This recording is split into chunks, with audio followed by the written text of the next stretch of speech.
ప్రియులారా, ఈ రెండవ పాఠంగా మీరు వినబోయేది దేవుడెవరు అన్న అంశాన్ని మనం మాట్లాడుకుంటున్నాం. దేవుడెవరు పరీక్ష రాస్తున్నవారు జాగ్రత్తగా మీరు ప్రతి మాటను ఆలోచిస్తూ అర్థం చేసుకుంటూ పరీక్షలో మెన్షన్ చేయడం మాత్రమే కాక సమాజంలో మీరు నిలబడి దేవుని పక్షాన బలంగా మీరు వాడబడాలి. అందుకోసం మీరు వినువారు మాత్రముగా కాక ప్రతి మాటను మీరు జాగ్రత్తగా ఆలోచించాలని, ఈ విషయాలు సాతాను మీ హృదయములలో నుండి దొంగలించకుండా భద్రపరచుకోవాలని ముందుగా మనవి చేయొచ్చు. దేవుడెవరు అన్న అంశంలో కొన్ని మనం తప్పకుండా మాట్లాడుకోవలసినటువంటి విషయాలు ముందుగా మీ ముందు ఉంచాలని ఇష్టపడుతున్నాను. ఈరోజు ప్రపంచంలో రెండు తెగల వారు మన కంటికి కనబడతారు. ఒకరు దేవుడు ఉన్నాడు అని నమ్ముతున్నవారు, వీరిని థీయిస్ట్స్ అని అంటారు ఇంగ్లీష్లో. మరొకరు దేవుడు లేడు అని నమ్మినవారు, వారిని ఎథియిస్ట్స్, నాస్తికులు అని అంటారు. విచిత్రం ఏంటంటే దేవుడు లేడు అన్న గ్రూప్లో ఎక్కువగా విద్యావేత్తలు, మేధావులుగా పిలువబడుతున్నవారు, శాస్త్రవేత్తలు. ఈ క్యాడర్లో ఉన్న వాళ్ళలో అధిక శాతం దేవుడు లేడు అని నమ్ముతున్నవారే. వీరికి కారణాలు కావాలి. దేవుడు ఉన్నాడు అని వారు నమ్మాలనంటే వారికి కారణాలు కావాలి. ఒకవేళ ఉన్నాడు అన్నంత వరకు వస్తే, ఉంటే ఆ దేవుడు ఎవరు అన్నది మరో ప్రశ్న. కనుక ఒక జటిలమైన, ఒక క్లిష్టమైన ప్రశ్నే, దేవుడు ఉన్నాడా, ఉంటే ఆ దేవుడు ఎవరు? మీ నాన్న ఎవరు అని ఎవరైనా అడిగితే ఆ నాన్నను నువ్వు చూపించవచ్చు. మీ తల్లి ఎవరు అని అడిగితే తల్లిని చూపించవచ్చు. చెల్లిని అడిగితే చెల్లిని చూపించవచ్చు. కానీ దేవుడెవరు అని అడిగితే ఆయనను చూపించడం కష్టం. కారణం, ఆయన కనబడ్డు, అదృశ్యుడు అన్నది ఆయన లక్షణం, గుణం. మరి కనిపించని ఆ దేవునిని ప్రపంచానికి చూపించాలి. అది మన బాధ్యత. అందుకే DBTH మొదటి సంవత్సరంలోనే మరొక అద్భుతమైన పాఠమే దేవుడెవరు, మరి ఆ దేవుడిని ప్రపంచానికి ఎలా చూపించాలి అన్న ఒక విశేషమైనటువంటి సందర్భాన్ని, అంశాన్ని ఒక పాఠంగా జయశాలి గారు మీకు ఇస్తున్నారు. ప్రియులారా, దేవుడు ఉన్నాడా, ఉంటే ఆ దేవుడు ఎవరు అన్న విషయం గురించి ముందు మనం మాట్లాడుకోవడం కంటే, దేవుడు లేడు అంటున్న వారు వారికి ఉన్న బలం ఎంత, వారికి ఉన్న బలం ఏంటి, వారి దగ్గర ఉన్న సబ్జెక్ట్ ఏంటి, దేన్ని బేస్ చేసుకుని వారు దేవుడు లేడంటున్నారు అని ముందు వారి గురించి మనం ఆలోచించక తప్పదు. వారి గురించి ఎందుకు ఆలోచించాలి అని అంటే, ఈ సమాజంలో ఎక్కువ మంది వారి మాటలే వింటారు కనుక. ఒక విషయాన్ని ఒక సామాన్యుడు చెబితే ప్రపంచం పట్టించుకోదు. కానీ అదే విషయాన్ని ఒక శాస్త్రవేత్త చెబితే నోరు మూసుకొని మరీ వింటుంది. దేవుడున్నాడు అని మనం చెబితే ప్రపంచం పట్టించుకోదు. దేవుడు లేడు అని ఒక నోరు లేని స్టీఫెన్ హాకింగ్ చెబితే వాడు చెప్పకున్నా ప్రపంచం వింటోంది. మీకు ఇప్పుడు మ్యాటర్ అర్థం కావాలి.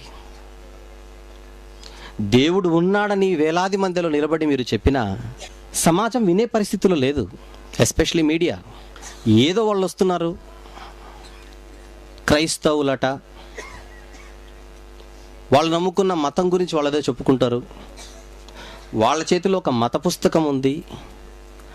ఆ మత పుస్తకంలో నుంచి ఏవో మతానికి సంబంధించిన విషయాలు వాళ్ళు చెబుతున్నారు, చెప్పుకుంటున్నారు. వెళ్ళిపోని అనే క్రైస్తవ్యం గురించి సమాజం అనుకుంటోంది.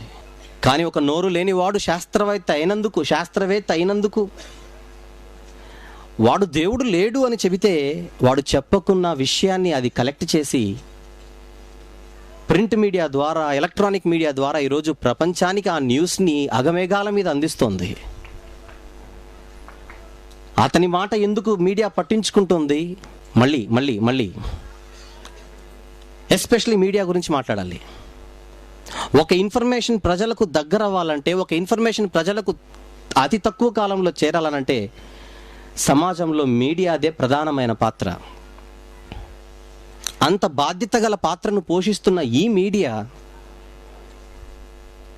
దేవుడు లేడు అని ఒక వ్యక్తి ఏ దేశంలోనూ కూర్చొని చెబితే ప్రపంచంలో ఆరిన నేల మీద ప్రతి ఒక్క చోటికి ఆ వార్త వెళ్ళిపోతుందనంటే దానికి కారణం మీడియానే. ఎందుకు అతని మాట పంపిస్తుంది? దేవుడు ఉన్నాడని చెబుతున్నా దేవుడు ఉన్నాడన్న మాటను ఎందుకు చెప్పలేకపోతోంది ఈ మీడియా? దానికి కారణం అతడు సైంటిస్ట్ అని. అందుకు కారణం అతను ఒక పెద్ద శాస్త్రవేత్తని, నాసా శాస్త్రవేత్తని. వీరి దృష్టిలో అతడు ఒక జ్ఞాని. ఈ సమాజం దృష్టిలో శాస్త్రవేత్తలు అనగా వారు మేధావులు. ఈ ప్రపంచం దృష్టిలో శాస్త్రవేత్తలంటే ఈ లోకానికి దిక్కు వారే అని అనుకుంటోంది. అలాంటప్పుడు మీరు నేను వెళ్ళి దేవుడు ఉన్నాడు అని చెబితే వినే పరిస్థితులు లేదు సమాజం ఈరోజు. ఇక్కడ కూర్చున్న ఇంతమంది దేవుడు ఉన్నాడని కేకలు వేసినా సమాజం పట్టించుకునే పరిస్థితిలో లేదు. మనము కేకలు వేసినా పట్టించుకొనలేని పరిస్థితిలో ఉన్న ఈ సమాజానికి ఒక విషయం ఈరోజు చెప్పాలి. వాడికి నోరు లేకున్నా వాడి మాట మీరు వింటున్నారు. కేకలేస్తున్నా మా మాట మీరు పట్టించుకోవట్లేదు. ఇంతకు అతని దగ్గర ఉన్నదేంటి, మా దగ్గర లేనిదేంటి? అతడి బలం ఎంత, మా బలం ఎంత? అతని దగ్గర ఉన్న సబ్జెక్ట్ ఎంత, మా దగ్గర ఉన్న సబ్జెక్ట్ ఎంత? శాస్త్రవేత్తలకు తెలిసినది ఎంత, బైబిల్ పట్టుకున్న మనకు తెలిసినది ఎంత? ఇది ప్రపంచానికి చూపించాలి. మ్యాచ్ జరగాలి, మ్యాచింగ్ జరగాలి, కంపారిజన్ జరగాలి. ఈ ఇద్దరిలో ఎవరు గొప్పవారైతే ఆ గొప్పవారి మాటే ప్రపంచం వినాలి. గనక పోటీ ప్రారంభిద్దాం, శాస్త్రవేత్తలకు వర్సెస్ క్రైస్తవులకు. ఈరోజు శాస్త్రవేత్తలు జాగ్రత్తగా వినాలి. It's a very serious subject. శాస్త్రవేత్తలకు ఉండే బలం శాస్త్రం, సైన్స్. ఈ శాస్త్రానికి పుట్టినిల్లు ప్రకృతి. ఈ ప్రకృతిని వీళ్ళందరూ చదివారు.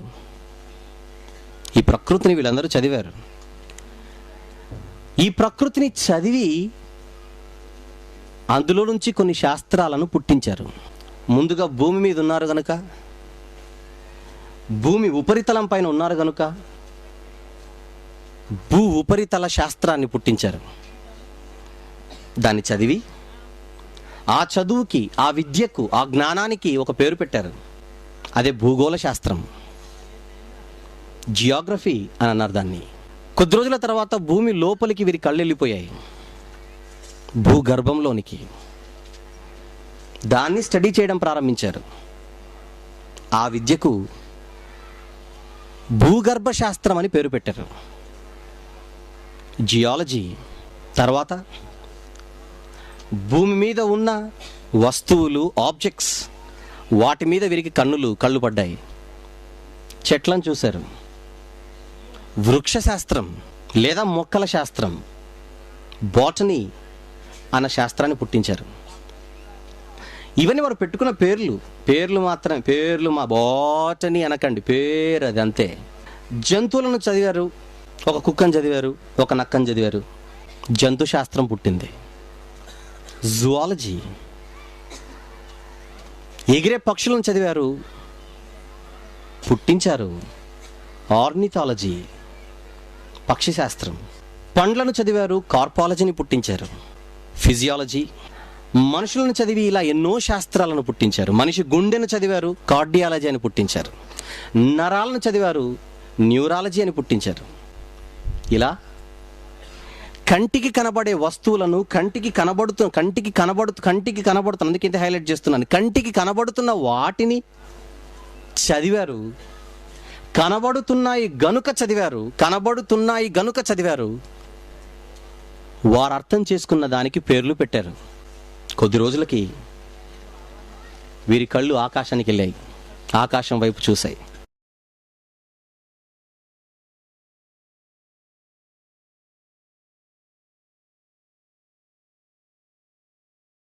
కంటికి కనబడుతున్న ఆకాశంలో సూర్యచంద్ర నక్షత్రాలు, వాటిని చదివారు. దానికి ఒక శాస్త్రం పుట్టించారు, ఆస్ట్రానమీ అని పేరు పెట్టారు. ఇక ఈ విశ్వాన్ని చదవడం ప్రారంభించారు, కాస్మాలజీ అని పేరు పెట్టారు. ఇలా ఎన్నో శాస్త్రాలను వీరు వాటిని ఆలోచించి పుట్టించారు. శాస్త్రము అనగానే అదేంటో మనకు అందనిది, అదేంటో చాలా పెద్దది, అది మనకు సంబంధం లేనిది, మనం అందుకోలేనిది అని అనుకోకండి. కంటికి కనబడే ఒక వస్తువును ఆలోచించి దాని గురించి వీళ్ళకి ఏం అర్థమైందో ఆ అర్థమైన సబ్జెక్ట్ని ఒక సబ్జెక్ట్ అని పిలిచి, లేదా ఒక విద్య అని ఒక నామకరణం చేసి దానికి ఒక పేరు పెట్టారు అంతే. మీ అందరికీ పేర్లు ఉన్నాయిగా, మీకు పేర్లు ఎలా ఉన్నాయో ఈ శాస్త్రాలకు వారు పేర్లు పెట్టుకున్నారు అంతే. అలా ఈ ప్రకృతి గురించి మనిషి ఆలోచించడం మొదలు పెట్టాడు. శాస్త్రవేత్తలకు ఉండే బలం ఏంటో తీస్తున్నాను బయటికి. ఇప్పుడు దేవుడు లేడు అని చెప్పడానికి వీడు వచ్చాడు ముందుకు, పెద్ద మనిషి. దేవుడు లేడు అని చెబితే మనము నమ్మడానికి ఇంతకి వీడికున్న సబ్జెక్ట్ ఏంటి అది తెలియాలి ముందు. నిన్నెందుకు నమ్మాలి? అది ఫస్ట్ క్వశ్చన్. నిన్నెందుకు నమ్మాలి? నీ స్టామినా ఎంత? నీ దగ్గర ఉన్న సబ్జెక్ట్ ఎంత? నీ వర్త్ ఎంత? నువ్వేంటో మాకు తెలిస్తే నువ్వు చెబుతున్న మాటకు మేము గౌరవం ఇస్తాం. కనుక ఆ పాయింట్ మీద నిలబడాలి మీరందరూ కూడా. ఇంగ్లాండ్లో పుట్టినందుకు వాడు గొప్పోడు కాదు, నాసా సైంటిస్ట్ అయినందుకు గొప్పోడు కాదు. దేవుడు లేడు అన్న మాట మీద అతను నిలబడుతున్నాడు గనక, శాస్త్రవేత్తలందరూ ఉన్నారు గనక వాళ్ళ బలం ఎంతో ముందుకు బయటికి దిద్దాం. చూయించాలిగా దేవుడు ఉన్నాడు అని మనం చెబితే మేమెందుకు నమ్మాలని వాళ్ళు అంటున్నారు. ఇప్పుడు అంటారు, మేము క్రైస్తవులమండి, దేవుడు ఉన్నాడండి అని చెబితే మిమ్మల్ని ఎందుకు నమ్మాలి? వాళ్ళు శాస్త్రవేత్తలు. మేము వారి మాటనే వింటాం, వారికే దండం పెడతాం, వారికే దండేస్తాం అని వీళ్ళు అంటున్నారు కనుక, వీళ్ళ కోసమైనా బైబిల్ పట్టుకున్నవాడేంటో ఒక్కసారి అలా టేస్ట్ చూయించాలి. అప్పుడు మన దగ్గరికి వద్దన్నా పరిగెత్తుకుంటూ వస్తారు. అలా వాక్యాన్ని బట్టి మనుషులను ఆకర్షించుకోగలిగిన వాడే నిజమైన క్రైస్తవుడు. వాక్యం హంగామా కాదు, వాక్యం. Very good. వస్తాం అక్కడికి, మళ్ళీ శాస్త్రవేత్తల దగ్గరికి. కంటికి కనబడుతున్న వాటిని చూసి అంటున్నాడు నా దగ్గర జ్ఞానం ఉందని. కంటికి కనబడుతున్న వాటిని చూసి అంటున్నాడు నా దగ్గర జ్ఞానం ఉందని, నా దగ్గర శాస్త్రం ఉందని, అది గొప్పదని. ఇప్పుడు శాస్త్రవేత్తల మాటలలో నుంచి ఒక మాటను మీ ముందు ఉంచుతున్నాను, మీరు ఆలోచించండి జాగ్రత్తగా. శాస్త్రవేత్తల మాటలలో నుంచే, నా మాటలు కాదు. వాళ్ళు ప్రపంచానికి ఒక స్టేట్మెంట్ ఇచ్చారు. అదేంటంటే, ఈ ప్రకృతి, ఈ మొత్తం ఇంత మహాప్రకృతి, సృష్టి, ప్రకృతి, విశ్వం, యూనివర్స్, ఇందులో మన కంటికి కనబడుతున్నది, ఇంకా బాగా చెప్పాలంటే ఈ 100% ప్రకృతిలో 30% మ్యాటర్ ఉంది, పదార్థం అని చెప్పారు. ఏమని చెప్పారు చెప్పండి? 100% ప్రకృతిలో 30% పదార్థం ఉంది. మరి 70% ఏముందో మాకు తెలియదు అన్నారు శాస్త్రవేత్తలు. ఏముందో మాకు తెలియదు. Note this point. 100%లో 70% ఏముందో మా దగ్గర క్లూనే లేదు, క్లూలెస్ అని దానికి ఒక పేరు పెట్టారు. వీళ్ళకి ఏదైతే తెలియదో, ఏదైతే వీళ్ళకి అర్థం కాలేదో ఆ 70%కి ఒక పేరు పెట్టారు. దాన్నే డార్క్ ఎనర్జీ అని పిలిచారు. ఏమని పిలిచారు? డార్క్ ఎనర్జీ అని పిలిచారు. 70% తెలియదు అన్నారు కనుక పక్కన పెట్టేయండి. ఇప్పుడు ఉన్నదెంత? 30%. ఈ 30% ఏంటి అని అడిగితే అది పదార్థం అన్నారు. అని మాటగా మరొక మాట చెప్పారు. ఈ 30% పదార్థంలో మాకు తెలిసింది 5% పదార్థమే. 25% పదార్థం ఎలా ఉంటుందో, ఏమై ఉంటుందో మాకు తెలియదు. సెకండ్ పాయింట్ నోట్ చేసుకోవాలి. ఇప్పుడు మీరు ఉన్న 30% పదార్థంలో 5% పదార్థం మాత్రమే మాకు తెలుసు, మిగిలిన 25% గురించి మాకు దగ్గర నాలెడ్జ్ లేదు. ఇప్పుడు మొత్తానికి ఉన్న 100% ప్రకృతిలో వీళ్ళకి తెలిసింది ఎంతట? ఎంత? 5%. 5%. ఈ 5% తెలిసినోడు వచ్చి చెబుతున్నాడు దేవుడు లేడని. వాళ్ళ సబ్జెక్ట్ చెప్తున్నాను ఇప్పుడు ముందుకి. నీ వర్త్ ఎంతరా అని అడిగితే 5 అంటున్నాడు. ఇంకా బాగా చెప్పాలంటే, ఒరే 100 మార్కుల్లో నీకు ఎన్ని వచ్చారా అని అడిగితే, ఇప్పుడు చెప్పండి మీకు మ్యాటర్ అర్థమైపోతుంది. 5 మార్కులు. 5 మార్కులు వచ్చినోడు వచ్చి చెబుతున్నాడు ఏమని? దేవుడు లేడని. 5 మార్కులు వచ్చినోడు ఫెయిల్ అయినోడా పాస్ అయినోడా చెప్పండి? ఫెయిల్ అయినోడు వచ్చి చెబితే మీరు వింటారా?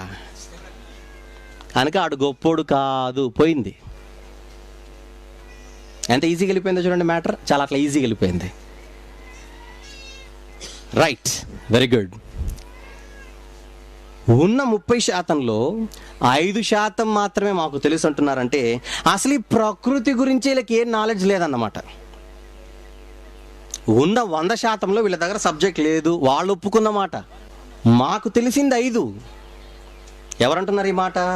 ఒక శాస్త్రవేత్త కాదు, అందరూ శాస్త్రవేత్తలు కలిపితే వాళ్ళన్న మాట మాకు తెలిసింది 5 అని. మరొక మాట చెబుతాను. ఎక్కడో వాళ్ళు తెలుసుకుంది 5. ఆ 5%లో కొన్ని పుస్తకాలు రాశారు. కొన్ని రాశారు. తెలిసినదంతా రాశారు అనుకుంటున్నారా? నో.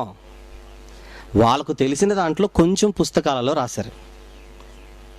ఆ పుస్తకాలలో కొన్ని, లేదా ఆ పుస్తకాలు మన దేశానికి లేదా ఇతర దేశాలకు అలా దిగుమతి చేయబడ్డాయి. దిగుమతి చేయబడినటువంటి సబ్జెక్ట్స్ ఏవైతే ఉన్నాయో అవే మన యూనివర్సిటీలలో బోధింపబడుతున్న పాఠాలు. బాగా వినాలి మళ్ళీ. స్టూడెంట్స్ ఎవరైతే ఉన్నారో, విద్యార్థులు ఎవరైతే ఉన్నారో, మీరు యూనివర్సిటీలో మీరు చదువుకుంటున్నారు, మీ యూనివర్సిటీలలో మీరు వినే పాఠాలు ఎవరు మీకు బోధిస్తున్నారు? ప్రొఫెసర్స్. వాళ్ళు ఎలా బోధిస్తున్నారు? కొన్ని పుస్తకాలు చదివి వాళ్ళు నేర్చుకున్నారు కనుక. ఇంతకీ ఈ పుస్తకాలు ఎక్కడి నుంచి వచ్చాయి? ఇంతవరకు మనం మాట్లాడుకుంటున్న శాస్త్రవేత్తలు ఏ పుస్తకాలు అయితే రాశారో ఆ పుస్తకాల నుంచి కొంచెం దిగుమతి చేయబడింది. ఇప్పుడు ఓవరాల్గా చెబితే ఇంత విశాలమైన ప్రకృతిలో ఆ శాస్త్రవేత్తలు తెలుసుకుందే కొంచెం.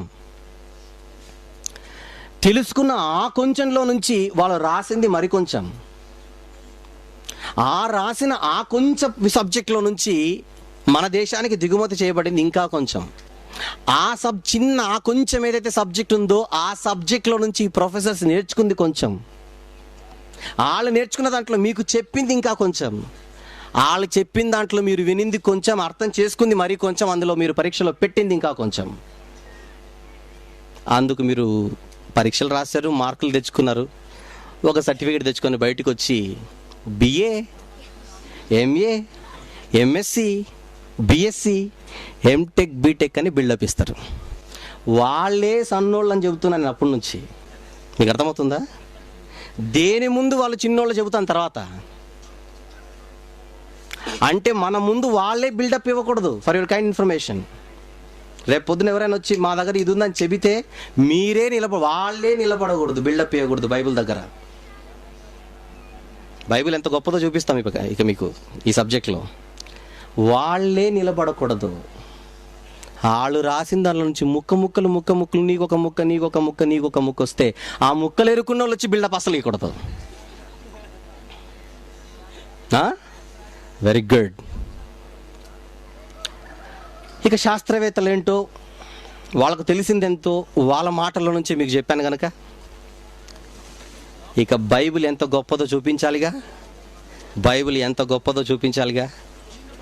ఎందుకంటే బైబిల్ ఒక మత పుస్తకం అనుకుంటున్నారు. బైబిల్ ఒక మత పుస్తకం. అది ఏదో ఒక గ్రూపుకి, ఒక తెగకు సంబంధించినది అని ప్రపంచం అనుకుంటోంది. బైబిల్లో నుంచి మేము చెబుతున్నాం, మీరు నమ్మండి అంటే సమాజం ఒప్పుకోవట్లేదు. మేమెందుకు నమ్మాలి, అది మీ పుస్తకం అంటున్నారు. గనుక ఏమి చెప్పినందుకు శాస్త్రవేత్తలకు దండేసిందో ఈ ప్రపంచం, ఆ ప్రపంచానికి ఈరోజు కొన్ని విషయాలు ముందు పెడుతున్నాను. మీరందరూ కూడా జాగ్రత్తగా ఆలోచించాలి. మీలో కూడా చదువుకున్న వాళ్ళు ఉన్నారు ఇక్కడ. నాకు తెలిసి మీరు లెక్చరర్స్ ఉండొచ్చు, మంచి మంచి స్టూడెంట్స్ ఉన్నారు ఇక్కడ. మీరందరూ కూడా జాగ్రత్తగా ఇప్పుడు నేను చెప్పబోయే ప్రతి మాట ఎంత వాస్తవము కాదో మీరు జాగ్రత్తగా ఆలోచించండి. అంతకంటే ముందు ఒక భక్తుడు ఈరోజు మనిషికి ప్రకృతి గురించి ఉన్న జ్ఞానాన్ని మనసులో పెట్టుకొని దేవునితో ఒక మాట చెబుతున్నాడు. ఈ భక్తుడు, ప్రభువా ఈ ప్రకృతిని చూసిన తర్వాత నువ్వెంత గొప్పవాడివో నాకు అర్థమవుతుంది ప్రభువా. దీని వెనకాల నువ్వు ఉన్నావని నాకు అర్థమవుతుంది. ఈ ప్రకృతిని చదివితే నువ్వు కనబడుతున్నావు ప్రభువా అని ఈ భక్తుడు అంటున్నాడు. కానీ అదే ప్రకృతిని చూసి ఈరోజు ఈ పెద్ద మనుషులందరూ దేవుడు లేడు అని చెబుతున్నారు కనుక వీళ్ళని మనం టార్గెట్ చేయాల్సి వస్తుంది. మళ్ళీ చెబుతున్నాను, వీళ్ళు దేవుని జోలికి రాకపోతే, దేవుని గురించి వ్యతిరేకంగా వీరు మాట్లాడకపోతే అసలు వీళ్ళని పట్టించుకోవాల్సిన అవసరతే మనకు లేదు. కానీ ఏ ప్రకృతిని చదివి నేనున్నానని తెలుసుకోమన్నాడో దేవుడు, అదే ప్రకృతిని చదివి నేను లేను అంటే దేవుడు లేడు అని వీళ్ళు చెబుతున్నారు గనుక వీళ్ళని మనం పట్టించుకోవాల్సి వస్తుంది. తప్పదు, ఎందుకంటే వీళ్ళ మాట ప్రపంచం వింటుంది కనుక. వీళ్ళని రక్షించడం కోసమైనా వీళ్ళని మనం వాడాలి ఇప్పుడు. రైట్. ఒక భక్తుడు దేవునితో మాట్లాడుతూ, ఈ ప్రకృతిలో మాకున్న నాలెడ్జ్ ఎంత ఉందో నేను చెబుతాను ప్రభు అని దేవునితో ఆయన అంటున్న మాటలు ఒకసారి మీరు చూడండి. యోబు గ్రంథం 26:14 వచనం చూద్దాం. 14. ఈ ప్రకృతి గురించి పైన నుంచి మాట్లాడుతూ మొదటి వచనం నుంచి ఆయన మాట్లాడుతూ యోబు గారు 14 వచనంకి వచ్చేసరికి ఆయన అంటున్నాడు, ఇవి ఆయన కార్యములలో స్వల్పములు. ఆ దేవుని గురించి మనకు వినబడుచున్నది మిక్కిలి మెల్లనైన గుసగుస శబ్దము పాటిదే కదా. చాలు.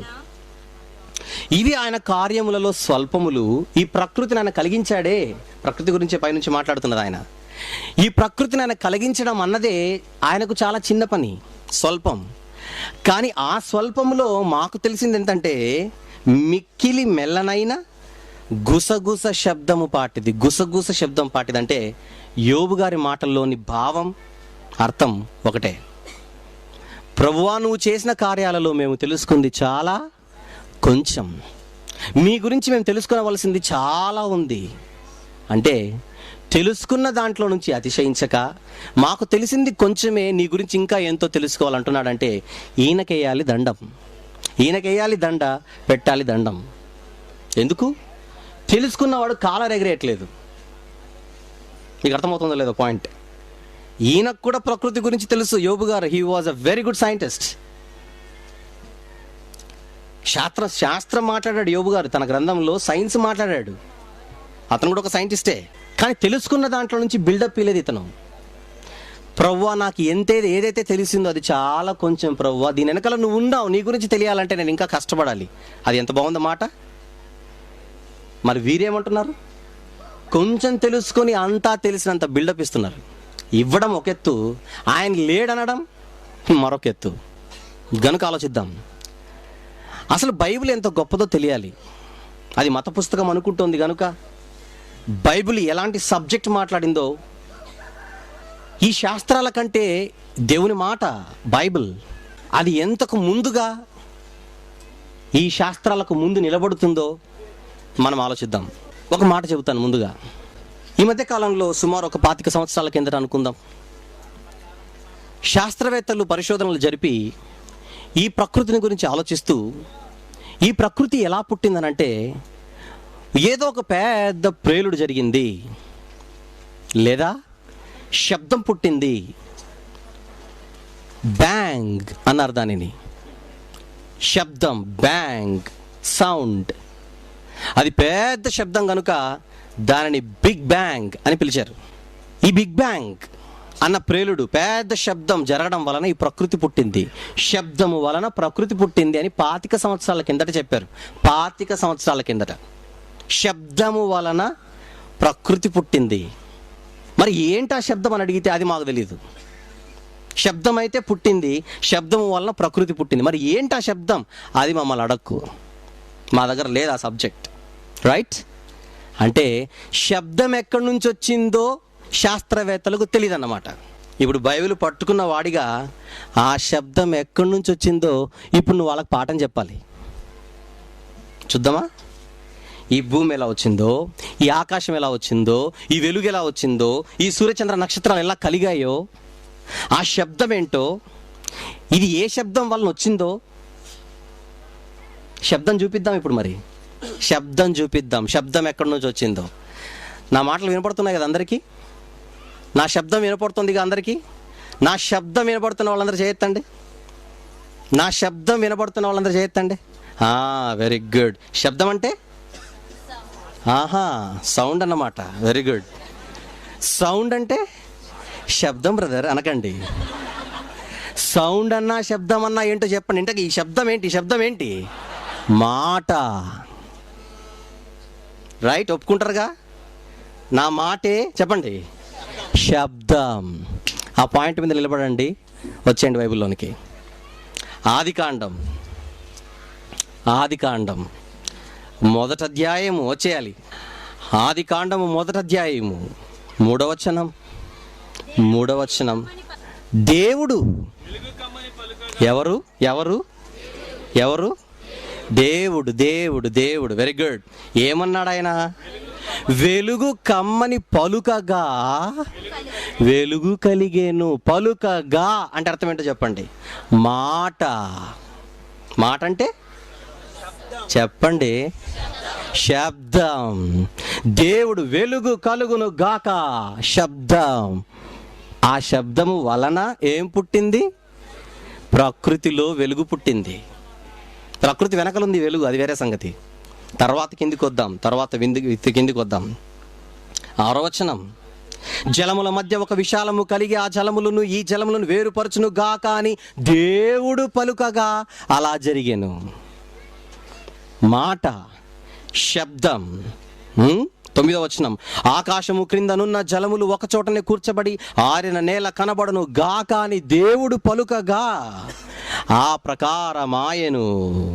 ఏమండి? అలాగే 11, అలాగే 12, 13, 14, 15, 16 అధ్యాయం అంతా మీరు చదివితే కంటికి కనబడే వస్తువులన్నీ ఎక్కడి నుంచి పుట్టినట్టుగా 1వ అధ్యాయంలో తెలుస్తుంది. చెప్పండి. దేవుడు పలుకగా ప్రకారమాయను. దేవుని మాట ద్వారా ఇవన్నీ కలిగెను. దేవుని మాట అనగా శబ్దం. అది దేవుని శబ్దం, దేవుని మాట. దేవుని మాటకున్న మరో పేరే దేవుని వాక్యం. అంటే ఈ ప్రకృతి అంతా కూడా ఎలా నిర్మాణమైనది లేదా ఎలా సృష్టింపబడింది అని బైబిల్ని అడిగితే శబ్దం అని కామ్గా అయిపోలేదు.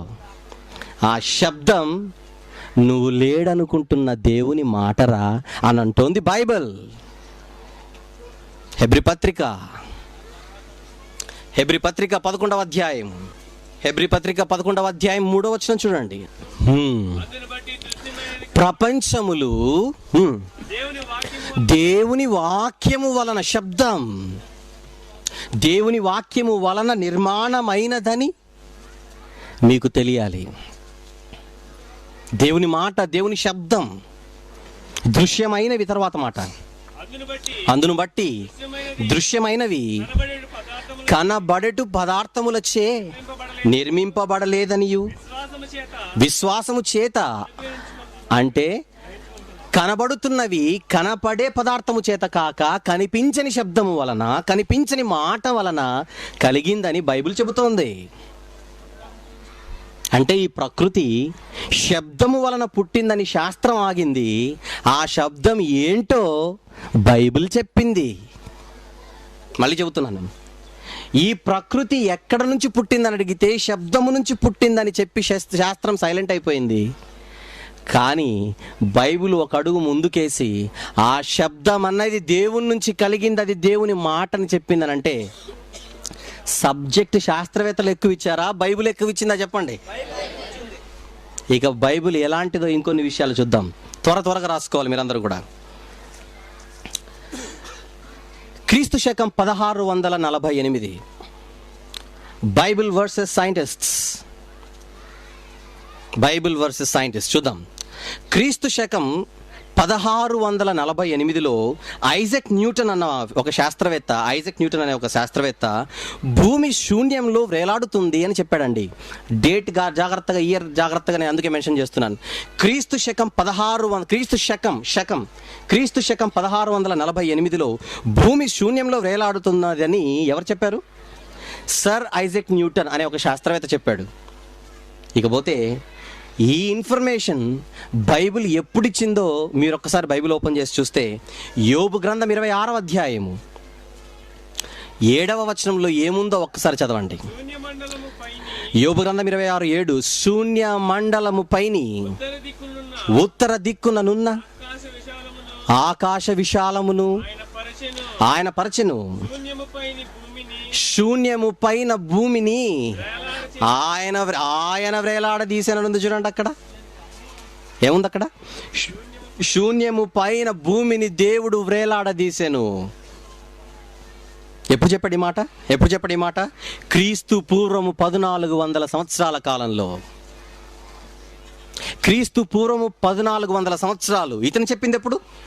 Isaac Newton. క్రీస్తు శకం 1648లో, అంటే సుమారు 3000 సంవత్సరాలకు పూర్వమే. ఎవరికి పూర్వం? సర్ ఐజాక్ న్యూటన్ కంటే ముందు సుమారు 3000 సంవత్సరాల క్రితమే బైబిల్ చెప్పింది ఏమని? భూమి శూన్యంలో వేలాడదీశాననింది. భూమి శూన్యంలో వేలాడుతోంది అని చెప్పినందుకు ఐజాక్ న్యూటన్ నీకు గొప్పవాడైతే, అతని కంటే 3000 సంవత్సరాల కంటే ముందు బైబిల్ చెబితే నువ్వు బైబిల్ని ఏమనాలి? ఆలోచించండి. రెండవది ఇంకొకటి చూద్దాం. క్రీస్తు శకం 1543 సంవత్సరం, మళ్ళీ చెబుతున్నాను, క్రీస్తు శకం 1543లో నికోలస్ కోపర్నికస్ అనే మరో శాస్త్రవేత్త ఒక విషయం చెప్పాడు ప్రపంచానికి. అంతకుముందు ప్రపంచానికి ఈ విషయం తెలియదు. ఏంటి? భూమి కదులుతోంది, కాలాలు అందుకే మారుతున్నాయని. వేసవి కాలము, చలికాలము, ఈ కాలాలన్నీ ఎందుకు మారుతున్నాయంటే భూమి కదులుతోంది అని ఎప్పుడు చెప్పాడు నికోలస్ కోపర్నికస్? క్రీస్తు శకం 1543లో. కానీ బైబిల్ ఎప్పుడు చెప్పిందో ఒక్కసారి జాగ్రత్తగా నోట్ చేసుకోండి. యోబు గ్రంథం 9వ అధ్యాయం 6వ వచనంలో ఏమనుందో జాగ్రత్తగా చూడండి ఒక్కసారి. యోబు గ్రంథం 9వ అధ్యాయం 6వ వచనం, భూమిని దాని స్థలములో నుండి కదిలించువాడు ఆయనే. అంటే భూమి కదులుతోందనా, కదలట్లేదనా? Very good. కీర్తనల గ్రంథం 74వ అధ్యాయం 16-17 వచనములు చూస్తే, పగలు నీదే, రాత్రి నీదే అని చెప్పి సూర్య చంద్రులను నీవే నిర్మించితివి, భూమికి సరిహద్దులు నియమించిన వాడు నీవే, వేసవి కాలము చలికాలము నీవే కలుగజేసివితివి. అంటే సూర్య చంద్ర భూమి, సూర్యుడు చంద్రుడు భూమి, ఈ మూడిటి కదలికల వలన వేసవి కాలము చలికాలం వస్తుందంటున్నాడు దేవుడు. ఇది ఎప్పుడు చెప్పబడింది? క్రీస్తు పూర్వం సుమారు 700 నుంచి 800 కాలములో. క్రీస్తు పూర్వం 800 సంవత్సరాలు, క్రీస్తు పూర్వం 800 కాలములు. నికోలస్ కోపర్నికస్ ఎప్పుడు చెప్పాడు? క్రీస్తు శకం 1543. 15కు 800 కలపండి, సుమారు 2300 సంవత్సరాల క్రితమే. నికోలస్ కోపర్నికస్ చెప్పకంటే ముందు 2300 సంవత్సరాల క్రితమే బైబిల్ చెప్పింది. ఇదే మాట కోపర్నికస్ చెబితే నువ్వు అతన్ని గొప్పవాడు అంటున్నావు. అతనికంటే ముందు చెప్పిన బైబిల్ మాత్రం నీకు మత పుస్తకమైంది. అంటే నీ ఆలోచనలు కరెక్ట్గా లేవన్నమాట. సమాజానికి వేస్తున్నాం ప్రశ్న. మరొకటి చూద్దాం. 1610 క్రీస్తు శకం 1610లో టెలిస్కోప్ కనుగొనబడింది. గెలిలీ. ఇతను 1610లో టెలిస్కోప్ కనుక్కున్న తర్వాత ఒక విషయం శాస్త్రవేత్తలు తెలుసుకున్నారు. అదేంటంటే చంద్రునికి స్వయం ప్రకాశక శక్తి లేదని, సూర్యుడు ఉంటేనే చంద్రుడు ప్రకాశిస్తాడని, సూర్యుడు లేకపోతే చంద్రుడు ప్రకాశించడని, చంద్రునిలో కనపడుతున్న ఆ వెలుగు కేవలం సూర్యునిదే, కానీ ఎప్పుడైతే సూర్యుడిలో వెలుగు ఉండదో చంద్రునిలో వెలుగు ఉండదు అని ఎప్పుడు చెప్పారు? 1610లో టెలిస్కోప్ కనుగొనబడిన తరువాత చెప్పబడిన ఇన్ఫర్మేషన్ ఇది. మరొకసారి మీరు బైబిల్ చూడండి ఒకసారి. బైబిల్లో యోబు గ్రంథం 25:5 వచనంలో ఏముందో మీరు జాగ్రత్తగా చూడాలి. యోబు గ్రంథం 25వ అధ్యాయం 5వ వచనం, ఆయన దృష్టికి చంద్రుడు కాంతి గలవాడు కాడు. చంద్రుడు కాంతి గలవాడు కాడు. మరొక మాట, యెషయా గ్రంథం 13వ అధ్యాయము 10వ వచనం. యెషయా గ్రంథం 13వ అధ్యాయము 10వ వచనం చూడండి. కమాన్. ఆకాశ నక్షత్రములను, నక్షత్ర రాసులను ప్రకాశింపనీయవు. నెక్స్ట్, ఉదయకాలమున సూర్యునికి చీకటి కమ్మును. ఎప్పుడైతే సూర్యునికి చీకటి కమ్ముతుందో చంద్రుడు ఏమైపోతాడు? ప్రకాశం ఇవ్వడు. అంటే చంద్రుడు స్వయం ప్రకాశితుడు కాడని బైబిల్ ఎప్పుడు చెప్పింది? యోబు గారి విషయంలో క్రీస్తు పూర్వం 1400 సంవత్సరాలు అయితే, యెషయా గారు క్రీస్తు పూర్వం సుమారు 740 నుంచి 50 సంవత్సరాల కిందటి వాడు. అంటే క్రీస్తు పూర్వం కొన్ని వందల సంవత్సరాల క్రితమే చంద్రుడు స్వయం ప్రకాశితుడు కాడని బైబిల్ చెబితే, అంతకు ముందు చెప్పిన బైబిల్ నీకు మత పుస్తకం అయింది.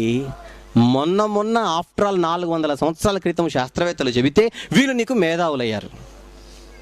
ఈ మేధావులు వచ్చి దేవుడు లేడని చెబితే నువ్వు నమ్ముతున్నావు. చూద్దాం మరొకటి. ఈ మధ్య కాలంలో నక్షత్రాల గురించి సైంటిస్ట్ మాట్లాడుతూ, నక్షత్రాలన్నీ ఒకే నక్షత్రాలు కావని, నక్షత్రాలన్నీ కూడా ఒకటే రకమైన నక్షత్రాలు కావని, ఇందులో బ్లూ స్టార్స్ అనేవి ఉన్నాయని, డార్క్ స్టార్స్ అనేవి ఉన్నాయని, మ్యాగ్నో స్టార్స్ ఉన్నాయని, క్రాబ్యులాస్ ఉన్నాయని, సూపర్ నోవాస్ ఉన్నాయని, క్వాడ్ స్టార్స్ ఉన్నాయని, న్యూట్రాన్ స్టార్స్ ఉన్నాయని, రకరకాల నక్షత్రాలు ఉన్నాయని వీళ్ళు చెప్పారు. అంటే వీళ్ళ మాటలోని భావం ఏంటంటే, నక్షత్రాలని ఒకే నక్షత్రాలు కాదు, అన్ని ఒకటే రకమైన నక్షత్రాలు కాదు, ఇందులో రకరకాల నక్షత్రాలు ఉన్నవి అని ఈ మధ్య కాలంలో సైంటిస్ట్ ఇచ్చిన ఇన్ఫర్మేషన్. కానీ బైబిల్లో నక్షత్రాల గురించి ఏముందో ఒకసారి చూడండి. వండర్, ఆశ్చర్యపోతారు మీరు మాట చూస్తే. మొదటి కొరింథీ మొదటి పత్రిక 15వ అధ్యాయము 41వ వచనాన్ని మీరు జాగ్రత్తగా చూడాలి. కొరింథీ మొదటి పత్రిక 15:41, సూర్యుని మహిమ వేరు, చంద్రుని మహిమ వేరు, నక్షత్రముల మహిమ వేరు, మహిమను బట్టి ఒక నక్షత్రమునకును మరి ఒక నక్షత్రమునకును భేదం ఉన్నది కదా. ఏంటి ఆ నక్షత్రాల గురించి మళ్ళీ చదవండి. మహిమను బట్టి ఒక నక్షత్రమునకు మరి ఒక నక్షత్రమునకు భేదము కలదు కదా. అంటే దీన్ని బట్టి మీకు ఏమర్థమైంది చెప్పండి? నక్షత్రాలని ఒకే రకమైన నక్షత్రాలు కావని, ఏమండి, ఇవన్నీ వేరువేరు రకాలుగా ఉన్నాయని, ఒక దానికి ఉండే పవర్ మరొక దానితో సమానంగా లేదని, ఇవన్నీ వీటిలో తేడాలు ఉన్నాయన్న మ్యాటర్ మనకు అర్థమైపోయింది. కానీ ఈ విషయం బైబిల్ ఎప్పుడు చెప్పిందో తెలుసండి? మొన్న శాస్త్రవేత్తలు చెప్పారు. కానీ బైబిల్ చెప్పి నేటికి సుమారు 2000 సంవత్సరాలు అయింది. ఈ పత్రిక క్రీస్తు శకం సుమారు 58-59లో రాయబడిన పత్రిక ఇది. అంటే సుమారు 2000 సంవత్సరాలు, 1950 అనుకోండి కొద్దిసేపు. 1950-60 సంవత్సరాల క్రితమే నక్షత్రాలని ఒకే రకమైన నక్షత్రాలు కావన్న శాస్త్రం బైబిల్ మాట్లాడింది. కానీ మొన్న చెప్పినందుకు వీళ్ళు గొప్పవాళ్ళయ్యారు. ముందు చెప్పిన బైబిల్ వీరి దృష్టిలో మత పుస్తకమైంది.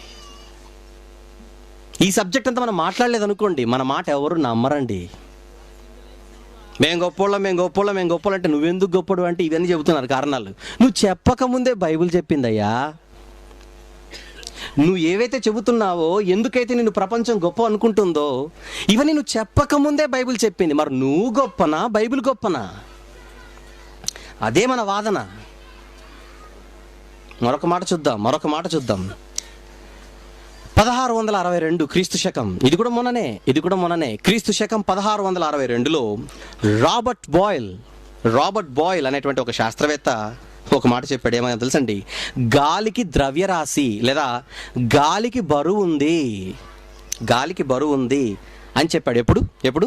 క్రీస్తు శకం 1662. ఇదే విషయాన్ని మైండ్లో పెట్టుకొని బైబిల్లో ఒక మాట చూడండి, మీరు నిజంగా మీ కళ్ళని మీరు నమ్మలేరు. యోబు గ్రంథం 28వ అధ్యాయం 25వ వచనం. యోబు గ్రంథం 28:25, గాలికి ఇంత బరువు ఉండవలెనని ఆయన నియమించెను అనుంది చూడండి. అక్కడ గాలికి ఇంత బరువు ఉండవలెనని ఆయన నియమించిన అంటే గాలికి బరువు ఉందని నువ్వు చెప్పావు, ఆ బరువు ఎవరిచ్చారో కూడా బైబిల్ చెబుతోంది. అంతే కదా? గాలికి బరువు ఉందని మొన్న నువ్వు చెప్పావు, కానీ బైబిల్ బరువు ఉందని చెప్పింది. నెక్స్ట్, ఆ బరువు ఎవరిచ్చారో కూడా చెప్పింది. ఎవరు గొప్ప? నువ్వు చెప్పింది మొన్న, కానీ బైబిల్ ఎప్పుడు చెప్పింది? క్రీస్తు పూర్వం మళ్ళీ 1400 సంవత్సరాల క్రితం. అంటే ఇప్పటికి నేటికి సుమారు 3400 సంవత్సరాల క్రితమే బైబిల్ చెప్పింది గాలికి బరువు ఉందని, ఆ బరువు దేవుడిచ్చాడని, అంటే దేవుడు ఉన్నాడని కూడా చెబుతోంది. నీకంటే ముందు చెప్పిన బైబిల్ దేవుడు ఉన్నాడని చెబుతుంటే, మొన్న ఈ విషయాలు ప్రస్తావిస్తున్న నీవు దేవుడు లేడని చెబితే నేను ఎలా నమ్మాలి? ఇంకా చూద్దాం. క్రీస్తు శకం 1522లో ఫెర్డినాండ్ మోజ్లాన్ అనేటువంటి మరో శాస్త్రవేత్త ఒక విషయం చెప్పాడు. ఏమన్నా తెలుసండి? భూమి గోళాకారంగా ఉంది. ఎలా ఉందట? అంతకుముందు బల్లపరుపుగా ఉందని ప్రపంచం అనుకుంటుంది. ఇతను వచ్చి భూమి గోళాకారంగా ఉన్నది అని చెప్పాడు. భూమి గోళంగా ఉంది అని చెప్పాడు. కానీ బైబిల్లో ఏముందో తెలుసా? యోబు గ్రంథం. వీళ్ళందరూ చెప్పకముందే యోబు గారు ఇవన్నీ చెప్పారండి. ఇన్ని విషయాలు చెబుతున్న యోబు అంటున్నాడు, మాకు తెలిసింది చాలా మిక్కిలి గుసగుస లాంటిది, నీ గురించి తెలుసుకోవాల్సింది చాలా ఉందని. వీళ్ళకంటే సీనియరే ఆయన దగ్గర సైలెంట్ అయిపోతే దేవుని దగ్గర వీళ్ళు వచ్చి కాలర్ ఎగరేస్తున్నారు. అందుకే ఇన్ని విషయాలు చెబుతున్నాం. అందుకే కమాన్, యోబు గ్రంథం 37వ అధ్యాయం 12వ వచనం. ఆయన వలన నడిపింపబడినవై నరులకు నివాస యోగ్యమైన భూగోళం అన్నాడు. చూడండి, గోళం అంటే గుండ్రంగా ఉందని బైబిల్ ఎప్పుడు చెప్పింది? అగైన్ క్రీస్తు పూర్వం 1400 సంవత్సరాల క్రితం. ఇతను చెప్పింది ఎప్పుడు? క్రీస్తు శకం 1522లో. 1500 కాదు, 1400 వేస్తే సుమారు అగైన్ 3000 సంవత్సరాలు. క్రీస్తు అంటే ఇతగాడు చెప్పకంటే ముందు 3000 సంవత్సరాల క్రితమే భూమి గోళాకారంగా ఉందని బైబిల్ చెప్పింది. కానీ ముందు చెప్పిన బైబిల్ ఈ సమాజం దృష్టిలో మత పుస్తకం అయింది. మరొకటి చూద్దాం. యుగోస్లేవియా దేశానికి చెందిన మిల్యూటిన్ అండ్ కోవిచ్ అనేటువంటి ఇద్దరు శాస్త్రవేత్తలు 1910లో, తర్వాత 1990లో జాక్వెస్ లస్కర్. 1910 అంటే మొన్న 100 సంవత్సరాలు, 1990 అంటే 20 సంవత్సరాలు, అంతేగా? ఇద్దరేమో 100 సంవత్సరాల క్రితము యుగోస్లేవియాకి చెందిన శాస్త్రవేత్తలు 1910లో, 1990లో జాక్వెస్ లస్కర్ అనేటువంటి ఈ ఇద్దరు వేరువేరు కాలాల్లో ఏం చెప్పారంటే, చంద్రుని వలన ఋతువులు ఏర్పడుతున్నాయని చెప్పారండి. అంటే సమాజం ఎప్పుడు కనుక్కుంది? ఒక శాస్త్రవేత్త ఎప్పుడు కనుక్కున్నాడనంటే, చంద్రుని వల్ల ఋతువులు ఏర్పడుతున్నాయని ప్రపంచానికి తెలిసింది వీళ్ళు చెప్పడం ద్వారా కేవలం 100 సంవత్సరాల క్రితమే. కానీ బైబిల్ ఏం చెప్పింది ఒకసారి చూడండి. కీర్తనల గ్రంథం 104వ అధ్యాయము 19వ వచనం. ఋతువులను తెలుపుటకై దేవుడు చంద్రుని నియమించెను. ఏముంది అక్కడ? ఋతువులను తెలుపుటకై దేవుడు చంద్రుని నియమించెను. అంటే ఋతువులు చంద్రుని వలన కలుగుతున్నాయని, అసలు ఋతువులను తెలుపుటకు చంద్రుని ఎవరు పుట్టించారని బైబిల్ చెబుతోంది? దేవుడు పుట్టించాడని బైబిల్. ఇది ఎప్పుడు చెప్పబడిందో తెలుసా అండి మాట? క్రీస్తు పూర్వం 800 సంవత్సరాల క్రితం. అంటే నేటికి 2800. వీళ్ళు చెప్పింది 100 సంవత్సరాలు. అంటే వీళ్ళకంటే ముందు 2700 సంవత్సరాల క్రితమే బైబిల్ చెప్పింది ఋతువులను తెలుపుటకై చంద్రుడు పుట్టాడని, పుట్టించింది దేవుడని. వీళ్ళు చెప్పి దేవుడు లేడని చెబుతున్నారు. బైబిల్ చెప్పి దేవుడే కలిగించాడని చెబుతోంది బైబిల్. ఎంత తేడా! 1978 మరొకటి. 1978 భూగర్భ శాస్త్రవేత్తలు, భూగర్భ శాస్త్రవేత్తలు ఏమని చెప్పారంటే, భూమి లోపలికి, బాగా జాగ్రత్తగా వినండి, భూమి లోపలికి వెళ్ళిపోయే కొద్దీ ఉష్ణోగ్రత పెరుగుతుంది. ఏమని చెప్పారు భూగర్భ శాస్త్రవేత్తలు? లోపలికి వెళ్ళిపోయే కొద్దీ ఏం పెరుగుతుందట? ఉష్ణోగ్రత పెరుగుతుంది. అంటే లోపల మొత్తం వేడి ఎక్కువ ఉంటుంది, వేడి ఎక్కువ ఉంటుందని చెప్పారు. కానీ బైబిల్లో అదే యోబు గ్రంథం మళ్ళీ 28వ అధ్యాయం 5వ వచనంలో ఏముందో చూడండి ఒక్కసారి. యోబు గ్రంథం 28:5. భూమి నుండి ఆహారము పుట్టును, దాని లోపలి భాగము అగ్నిమయమైనట్టుండును. లోపలి భాగం ఎలా ఉందంట? భూమి లోపల అగ్నిమయం అంటే వేడి ఉంటుందా, చల్లగా ఉంటుందా? చల్లని కూలని వేడి అంటే భూమి లోపలంతా ఎలా ఉంది పరిస్థితి? వేడిగా ఉందని బైబిల్ చెప్పింది. ఎప్పుడు 1978లో కాదు, క్రీస్తు పూర్వం అగైన్ 1400 సంవత్సరాలు, అంటే నేటికి సుమారు 3000 సంవత్సరాలు. మళ్ళీ వీళ్ళు చెప్పింది ఎప్పుడు? 1978. 78 అంటే మొన్నటి మాట. జస్ట్ 30 ఏళ్ల కిందట వీళ్ళు చెప్పారు, 3000 సంవత్సరాల కిందట బైబిల్ చెప్పింది. Very good. ఇకపోతే మరొక మాట చూద్దాం. 1990 తర్వాత హబుల్ టెలిస్కోప్ అని ఒకటి కనుక్కున్నారండి. హబుల్ టెలిస్కోప్ పెద్ద నేత్రం అది. హబుల్ టెలిస్కోప్ 90 తర్వాత కనుక్కున్నారు శాస్త్రవేత్తలు. ఈ హబుల్ టెలిస్కోప్ ద్వారా చూస్తే వీళ్ళకి ఏం కనపడిందంటే, ఈ నక్షత్రాల పైన ఆకాశం ఏదైతే ఉన్నదో ఆ ఆకాశం పైన నీళ్లున్నాయి నీళ్లు అని ఇమ్మీడియట్గా బయటకు వచ్చి చప్పట్లు కొట్టుకుంటూ చెప్పారు. ఆకాశం పైన నీళ్లున్నాయి, పైన నీళ్లున్నాయి, నక్షత్రాల పైన నీళ్లున్నాయి. అది మేమే కనుక్కున్నామని మొన్న చెప్పారు. పట్టుమని 25 సంవత్సరాలు కాలేదు. దాని పేరు ఆకాశ గంగ అని పేరు పెట్టారు. ఆ గంగమ్మను కిందికి దింపాలని ప్రయత్నిస్తున్నారు ఈరోజు. ఎందుకనంటే భూమి మీద నీరు కరువుగా ఉందని. ఏమండి? రైట్. ఆకాశం పైన నీళ్లున్నాయని బైబిల్ ఎప్పుడు చెప్పిందో తెలుసండి? బైబిల్లో మొదటి పుస్తకములో మొదటి అధ్యాయంలో మొదటి పేజీలో చెప్పింది. చూస్తారా? చూడండి సరదాగా. ఆదికాండం 1వ అధ్యాయము 7వ వచనం. ఆదికాండం 1వ అధ్యాయం 7వ వచనం. దేవుడు ఆ విశాలము చేసి విశాలము క్రింది జలములను, విశాలం అంటే ఏందనుకుంటే దాని కింద చదివితే ఆ విశాలమునకు దేవుడు ఏమని పేరు పెట్టాను? ఆకాశం. ఇప్పుడు ఆకాశం అన్న పేరు పెట్టి చదవండి అక్కడ. దేవుడు ఆకాశము చేసే ఆకాశము క్రింది జలములను, నెక్స్ట్ ఆకాశము మీది జలములు. ఏమన్నాడండి? ఆకాశము మీది జలములు అంటే ఆకాశం పైన జలాలున్నాయని బైబిల్లో మొదటి అధ్యాయంలో చెప్పిందిరా చెట్టు కన్నా.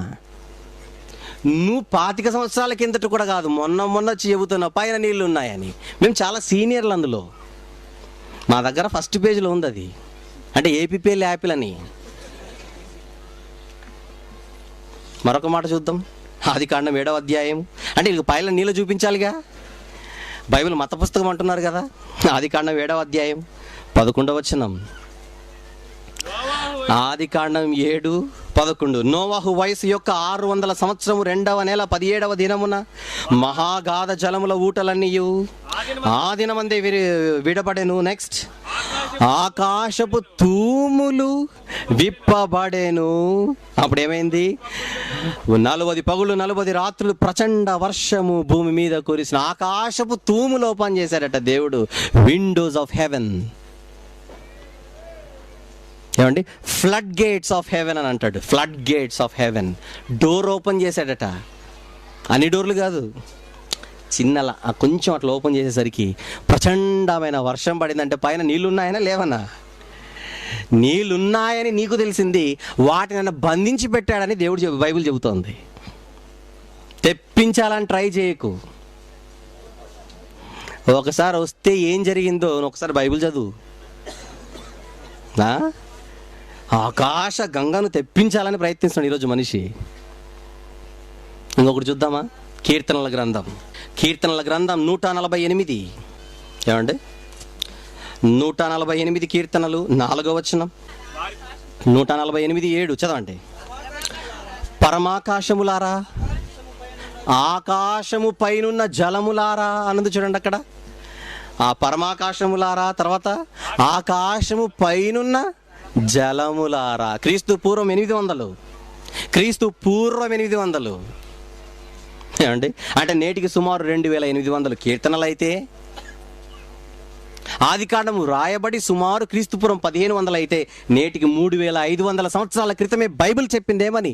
పైన జలాలున్నాయని. ఎవరు గొప్ప?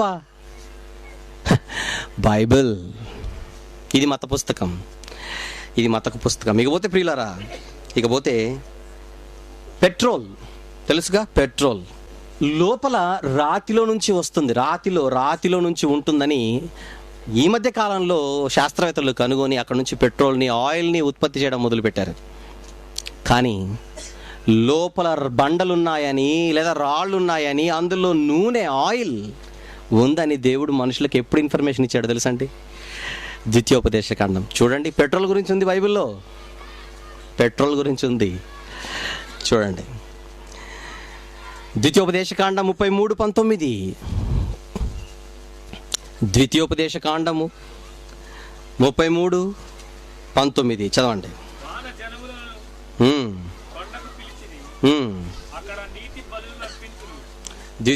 ద్వితీయోపదేశకాండము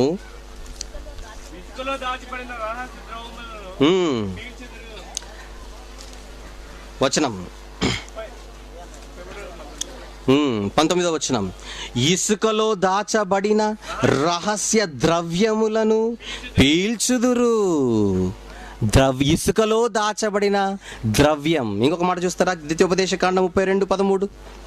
32:13. ద్వితీయోపదేశకాండం 32:13 చదవండి. భూమి యొక్క ఉన్నత స్థలముల మీద వారిని ఎక్కించును, కొండ బండ నుండి తేనెను, చెకుముకి రాతి నుండి నూనెను. చెకుముకి రాతి నుంచి నూనె. ఏమండి? పెట్రోలియం అనే పదం ఉందే. పెట్రోలియం అనే పదం ఎందుకు పెట్టారో తెలుసండి? పెట్రోలియం అనే పేరు ఎందుకు పెట్టారంటే, లాటిన్ లాంగ్వేజ్లో పెట్రో అంటే రాయి, ఓలియం అని అంటే నూనె. అందుకే అది పెట్రోలియం అయింది. అది రాతి నుంచి వస్తుంది కనుక అది రాతి నూనె అయింది. కానీ అందులో నూనె ఉందని బైబిల్ ఎప్పుడు చెప్పింది? ద్వితీయోపదేశకాండం అంటే క్రీస్తు పూర్వం 1500 అంటే నేటికి 3500 సంవత్సరాల క్రితమే ఏమని చెప్పింది బైబిల్? లోపల నూనెలు ఉన్నాయని. ఏమండి? ఇలా మాట్లాడుకుంటూ పోతే ఎన్నో మాట్లాడవచ్చు. ఇప్పుడు చెప్పిన సందర్భాలన్నిటిలో ఇవే మీరు యూనివర్సిటీలో పాఠాలుగా నేర్చుకుంటున్నారు, ఇవే మీరు కళాశాలలో చదువుకుంటున్నారు గొప్ప విద్యగా. మీ ప్రొఫెసర్లు చెప్పారనో లేకపోతే ఆ చదువులు చెబుతున్నాయని అనుకోకండి. వీటన్నిటికంటే ముందు, శాస్త్రవేత్తలు కంటే ముందు బైబిల్ చెప్పింది వీళ్ళు చెప్పడం కంటే ముందు. ఇప్పుడు నేను మిమ్మల్ని అడుగుతున్నాను, మొన్న ఈ విషయాలు చెప్పిన వీళ్ళు గొప్పవారా? వీరందరికంటే కొన్ని వందల వేల సంవత్సరాల క్రితమే చెప్పిన బైబిల్ గొప్పదా? బైబిల్ గొప్పది. అప్పట్లో హబుల్ టెలిస్కోపులు లేవు. హబుల్ టెలిస్కోప్ను చూసి నువ్వు చెబుతున్నావేమని పైన నీళ్లు ఉన్నాయని. హబుల్ టెలిస్కోప్ పుట్టకముందే రాకముందే బైబిల్ చెప్పింది పైన నీళ్లు ఉన్నాయి. యోబు గారికి ఎలా తెలిసింది? కీర్తనాకారుడికి ఎలా తెలిసింది ఈ విషయాలన్నీ? మోషే గారికి ఎలా తెలిసింది ఈ విషయాలన్నీ? టెలిస్కోపులు పెట్టారని ఇలాగా? నో, దేవుడు చెప్పాడు. కామన్ సెన్స్ అండి. ఇవన్నీ శాస్త్రం అభివృద్ధి చెందని కాలంలో చెప్పబడిన మాటలు. సైన్స్ అండ్ టెక్నాలజీ రెవల్యూషన్లో మనం ఉన్నాం. అసలు సైన్స్ అండ్ టెక్నాలజీ అనేది టెక్నాలజీనే లేనప్పుడు చెప్పబడిన మాటలు ఇవన్నీ. భూమి గోళాకారంగా ఉందని వాళ్ళకి ఎలా తెలుసు? ఏమండి? భూమి లోపల అగ్నిమయమైనట్టు ఉండును, వేడివేడిగా ఉండును, భూమి లోపల ఉష్ణోగ్రత అని వారికి ఎలా తెలుసు? గాలికి బరువు ఉందని వారికి ఎలా తెలుసు? మీలాగా పరిశోధనలు చేయలేదే వారు? మీలాగా పరిశోధనలు చేయకపోయినా మీరు చెప్పిన విషయాలే మీకంటే ముందు వారు ఎలా చెప్పగలిగారు? వీరికి చెప్పి రాయించిన వాడు ఒక ఆయన ఉన్నాడు. ఆయనే దేవుడు. నువ్వు కొంచెం మినిమం బుర్ర పెట్టి ఆలోచిస్తే అర్థమవుతుందని చెప్పాలి వాళ్ళకి. ఏమని? నువ్వు ఇన్ని పరికరాలు తీసుకొని పరిశోధించావు. ఏ పరికరాలు లేనప్పుడు అవన్నీ వాళ్ళు చెప్పారు.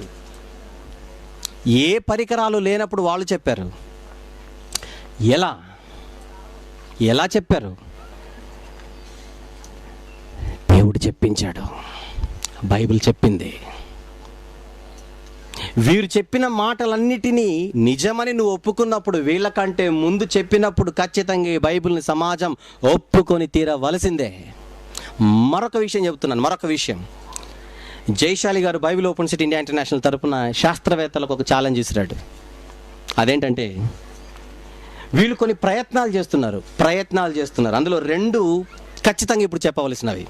ఎందుకంటే శాస్త్రవేత్తలు ఇంకా పరిశోధనలు చేస్తున్నారు కనుక మీరు క్రైస్తవులుగా బైబిల్ పట్టుకున్న వాళ్ళుగా ఒక మాట చెప్పేవచ్చు. ఏమనంటే, ఈరోజు శాస్త్రవేత్తలు 2 ప్రాజెక్ట్స్ పైన ఒక భయంకరమైనటువంటి పని చేస్తున్నారు. ఒక దాంట్లో ఆల్రెడీ ఫెయిల్ అయ్యారు, కానీ ఒప్పుకోక ఇంకా ప్రయత్నాలు చేస్తున్నారు. దాన్నే హ్యూమన్ జీనోమ్ ప్రాజెక్ట్ అని అంటారు. శాస్త్రవేత్తలు ఇప్పుడు చేస్తున్న పరిశోధన ఒక ప్రాజెక్ట్ ఉంది, దాని పేరు హ్యూమన్ జీనోమ్ ప్రాజెక్ట్. ఈ ప్రాజెక్ట్లో వీళ్ళ ప్రయత్నాలు ఏంటంటే, మనిషి ఆయుష్ 1200 సంవత్సరాలకు మేము పెంచుతాము. 1000 నుంచి 1200 సంవత్సరాలకు మేము పెంచుతాము మనిషి ఆయుష్. దేవుడు ఏం చేశాడు బైబిల్లో? ఒకప్పుడు 1000 సంవత్సరాలు ఉన్న ఆయుష్ను కాస్త తగ్గించాడు. యోబు గ్రంథం 14:15 అంటాడు, వారి ఆయుష్ పరిమితి కలది, అది మించజాలనిది అని బైబిల్లో రాయబడింది. అంటే బైబిల్ చెబుతోంది ఆయుష్ మించదు. వీళ్ళు అనుకున్న 1200 సంవత్సరాల కాలం పాటు మేము పెంచగలం అనుకుంటున్నారే, ఆ ప్రాజెక్ట్ ఫెయిల్ అవుతోందని బైబిల్ ఎప్పటికీ సవాలు మీద నిలబడింది. మేము దమ్మున్న వాళ్ళము జ్ఞానంలో అని శాస్త్రవేత్తలు ఒకవేళ అంటే, బైబిల్ ఓపెన్ యూనివర్సిటీ ఇండియా ఇంటర్నేషనల్లో మొదటి సంవత్సరం కోర్సు పర్స్యూ చేస్తున్నటువంటి విద్యార్థులుగా మీరు ఈ సవాలుకు మీరు నిలబడండి చాలు. ఏమని నీకులాగా మేము పరికరాలు ఉపయోగించట్లా, నీకులాగా పిచ్చి పనులు చేయట్లా. మేము చేస్తున్న పని బైబిల్ నేర్చుకుంటున్నాం. మేము బైబిల్ నేర్చుకుంటున్నాం కనుక బైబిల్ పట్టుకొని చెబుతున్నాం. హ్యూమన్ జీనోమ్ ప్రాజెక్ట్లో మీరు ఫెయిల్ అయిపోతారని మీరు చెప్పవచ్చు. జైశాలి గారి వరకు అవసరం లేదు దీనికి. రెండవది గ్రహాంతర జీవులు ఏలియన్స్ అని అంటారు ఇంగ్లీష్లో. గ్రహాంతర జీవులు ఉన్నాయి, వాటిని పట్టుకోవాలి, వాటితో ఫ్రెండ్షిప్ చేయాలి, మనం కూడా అక్కడికి వెళ్ళి సెటిల్ అయిపోవాలి అని ఈరోజు ప్రయత్నాలు చేస్తున్నారు. బైబిల్ పట్టుకొని మళ్ళీ చెప్పండి, ఏ గ్రహంలో కూడా జీవులు లేవు. యావత్తు భూమి మీద కాపురం ఉండుటకు దేవుడు ప్రతి జాతి మనిషిని సృష్టించాడు. దేవుడు భూమిని నరులకిచ్చాడు. నరులకు నివాస యోగ్యమైనది భూమి మాత్రమే అని బైబిల్ చెబుతోంది. యోబు గ్రంథం 37:12 ఆల్రెడీ రాసుకున్నారు మీరు ఇప్పుడు. అంటే బైబిల్ ప్రకారంగా భూమి మీద తప్ప అసలు ఈ ప్రకృతిలో ఎక్కడ కూడా జీవులు ఉండుటకే ఆస్కారము లేదు అని అంటే ఏలియన్స్ లేవన్నమాట. Very good. అదే మాట పట్టుకొని మీరు సవాలుకు నిలబడొచ్చేమని, గ్రహాంతర గ్రహాలలో జీవులు లేవని. బైబిల్ ముందే చెప్పింది మేము కూడా చెప్పాంగా అని ఇలా అంటారు. మళ్ళీ వీళ్ళు అట్లేస్తే ఇట్లా మాట్లాడడానికి, ఇలా వేస్తే అలా మాట్లాడడానికి అతి తెలుగులు ఎక్కువ. అందుకే ఈ కౌంటర్ వేస్తున్నాను. మళ్ళీ బైబిల్ చెప్పిందంటే మాకంటే ముందు, తర్వాత మేము కూడా చెప్పాంగా అని అంటారు. అలాగైతే ఇప్పుడు నువ్వు పరిశోధనలు చేస్తున్న హ్యూమన్ జీనోమ్ ప్రాజెక్ట్ కూడా ఫెయిల్ అవుతుంది, నీ ఏలియన్స్ ప్రాజెక్ట్ కూడా ఫెయిల్ అవుతుంది. ఇప్పటికైనా నీ దగ్గర నిజంగా అంత దమ్ముంటే నిలబడు సవాల్కి అని మీరు నిలబెట్టండి. ఖచ్చితంగా వాళ్ళు ఫెయిల్ అయి తీరుతారు. అంటే సకల శాస్త్రాలను అధిగమించింది ఎవరు? బైబిల్. ఆ బైబిల్ చెప్పింది ఈ ప్రకృతిని కలిగించిన వాడు దేవుడని. ఈ ప్రకృతిని కలిగించిన వాడే దేవుడు అని బైబిల్ చెప్పింది. దేవుడెవరు? ఈ ప్రకృతిని కలిగించిన వాడు దేవుడు. ఆ దేవుడే ఈ పరలోకాన్ని నీకు ఇచ్చాడు. ఆ దేవుడే ఈ లోకాన్ని నీకు ఇచ్చాడు. ఆ దేవుడే 2000 సంవత్సరాల క్రితం తన ప్రియకుమారుని లోకానికి పంపించాడు. ఆయనే ఆ దేవుణ్ణి చూపించాడు. యోహాను 1:18 ఎవడును ఎప్పుడైనను దేవునిని చూడలేదు, ఆయన రొమ్ముననున్న అద్వితీయ కుమారుడే ఆయనను బయలుపరిచిన, అనగా ఆయన ఈ లోకానికి వచ్చి యేసు ప్రభు ఆ తండ్రిని మనకు చూపించి, ఆ దేవునిని చూపించి అన్నాడు, ఆ దేవుడే నీకు తండ్రి అని. ఏమండి? దేవుడెవరు? ప్రకృతిని కలిగించిన వాడు దేవుడు. తన ప్రియకుమారుని లోకానికి పంపించిన వాడు దేవుడు. తన ప్రియకుమారుడైన యేసుక్రీస్తు వారు ఏ దేవుణ్ణైతే చూపించాడో దేవుడు అని, ఆ దేవుడే దేవుడు. దేవుడెవరు? యేసు ప్రభు చూపించిన దేవుడే దేవుడు. యేసు ప్రభు మాటలు ఉన్న పుస్తకమే బైబిల్, నిజమైన దైవ గ్రంథం. దేవుడెవరు? బైబిల్ చూపించిన దేవుడే దేవుడు అని పరీక్షలో మాత్రమే కాదు, మీ జీవితంలో ఈ మాట మీద నిలబడి ఆ దేవుని పక్షాన బలమైన బాణములుగా నిలబడి ప్రపంచంలో క్రైస్తవుడే గొప్పవాడు, బైబిల్ పట్టుకున్నవాడే ఈ ప్రపంచానికి దిక్కు అని నిరూపించండి. ప్రార్థన చేసుకుందాం. ప్రేమగల తండ్రి, మీ మాట ఎంత గొప్పదో సాధారణంగా, సర్వసాధారణంగా, సామాన్యంగా మీ గురించి చెబితే ప్రపంచం వినదు గనుక దేనిని చూసి వారు అతిశయిస్తున్నారో ఆ కోణములోనే మాట్లాడి వారు మా దగ్గర ఉన్నది ఈ బలమని మాట్లాడుకుంటున్న శాస్త్రం ఎంత చిన్నదో మీ మాటలను బట్టి మీ పిల్లలకు చూపించారు తండ్రి. అంతటి మహాజ్ఞానము కలిగిన గ్రంథమే మా చేతుల్లో ఉన్నది.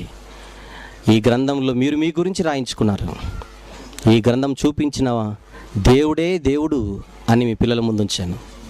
ఇది తెలుసుకున్న మీ పిల్లలు తండ్రి, మీ పక్షాన గ్రుడ్డిగా మాట్లాడడం కాదు, కానీ జ్ఞానంగా ఎవరితో అయినా మాట్లాడడానికి వారు సిద్ధపడుటకే శిక్షణ పొందుతున్నారు. ఇది వారి ప్రథమ సంవత్సరం. ఈ ప్రథమ సంవత్సరంలోనే ఇంత మహాజ్ఞానం వింటున్నారు తండ్రి. ఈ మహాజ్ఞానము మట్టిపాలు కాకుండా తండ్రి, మీకోసం బలముగా ఈ జ్ఞానముతో ఈ ప్రపంచంలో వారు నిలబడినట్లుగా సహాయం చేయమని, మిగిలిన దినాలలో వారు నేర్చుకునబోయే ఈ మహాజ్ఞానం వారి జీవితంలో మీ కొరకు ఫలించినట్లుగా సహాయం చేయమని, ఇంతటి మహాజ్ఞానం మా అందరికీ తండ్రి వడ్డించి నేర్పిస్తున్నాను మీ కుమారుడు మా డైరెక్టర్ గారు జైశాలి గారిని బట్టి మరొకసారి కృతజ్ఞతలు చెల్లిస్తూ ఆయనకు మంచి ఆయుష్ను, ఆరోగ్యాన్ని ప్రసాదించమని వేడుకుంటూ మీ ప్రియకుమారుడు మా ప్రభు ప్రియరక్షకుడైన యేసుస్వామి వారి శ్రేష్టమైన నామములో ఈ ప్రార్థన అడుగుచు మీ బంగారు పాదముల యొద్ద పెట్టి సమర్పిస్తున్నాను తండ్రి. ఆమెన్.